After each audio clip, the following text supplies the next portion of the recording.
All right, I just wanted to run through a quick video on setting up the camera on the Hydra, the OneLaser Hydra machine. I've already run the uh, camera lens calibration. That was a tough one. So that's you print out a pattern, and then you got to hold the basically on a board. I used a flat board, and you hold it in a bunch of different areas. The Lightburn walks you through every photo that it needs, and try to get it set up the same way as the um, as the photo, the sample photo that they include. So make sure if they show it in the left side of your machine and it captures a picture, make sure that it's on the left side of your machine because your left side of the machine may actually have to be on the right to match their photo. I hope that makes sense. But just try to get the image that's captured from the machine to match the sample image that's shown in Lightburn. Once you get that done, then you run through the camera alignment test or the alignment wizard, and that'll walk you through framing a board. And now I use two boards. These are 12 by 24-inch boards. So I put two of these in my machine, and it basically framed not the whole board, but a good part of it. You're not going to get all of it. Uh, there's a setting in there that says fit to my machine. Here, we'll walk through that. So you go in here, alignment test, you pick your laser. It's not on the laser, it's on the top.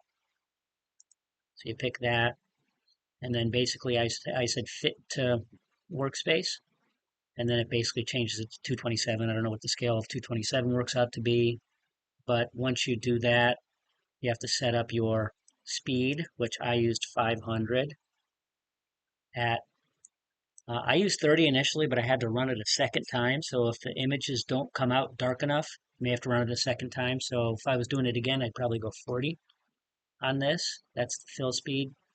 And then for the line speed, I go 500. 500 for some reason for me is what's shown up as the maximum. And line I would go a little less, so I would go maybe 15 on the line. And again, these are settings for the Hydra 7. So if you've got the Hydra 9 or something more powerful than my machine, you may need to change it. So once you do that, you go ahead and frame it. It'll frame, and then you run it. It'll run. I've already done that, so I'm going to skip that step. And then it asks you to capture images. So you capture the image, and it's going to show you the image. So you've got 1, 2, 3, and 4. So if you're happy with that, I can see them. Again, first time I ran it, they were so light I could hardly see it, but I can see them now. And then you go next. And now it wants you to click on marker 1. So this is 1, and you got to double click it. So double click, and then it wants you to do number 2. Double click. You know what? Go back. Capture the image. I'll tell you what I did wrong, and then go next. How do I undo the mark? Undo last. All right. So the mark it wants you to click on is this thing here, not the number. So double click on the mark because it's looking for the center of that mark. Okay, and then I want you to do number 3 again. Don't click on the number, click on the mark. I don't like that. You could zoom in. Let's undo both of them. Undo last, undo last. So let's make sure we get these really good. So I'm going to zoom in. So this is mark 1. I still don't like that. Okay, that's good. Now mark 2. And it doesn't snap, so what you get is what you get. So we want it to be on the black in all directions. Okay, now mark 3. I'm okay with that. Mark 4. Okay, those all look good.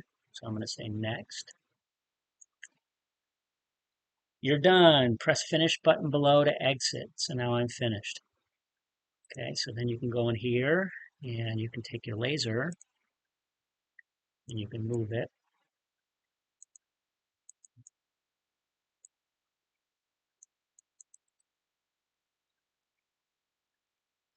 I'm going to go to the machine. I'm going to move it to the machine. So I'm going to go to Mark 1. So I put it right on Mark 1, and then just to make sure that the image is good, you click on this little camera button up here, and it'll capture the image. So it's basically updating the background from the camera. And there it is. So it's there. I'll go ahead and move it to 3, just for 5.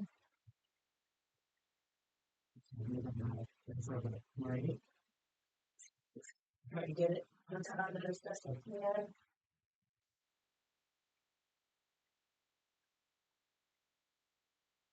That's pretty good. And then you go update this image, click on the camera, and now it's over 3. So that's basically how you set up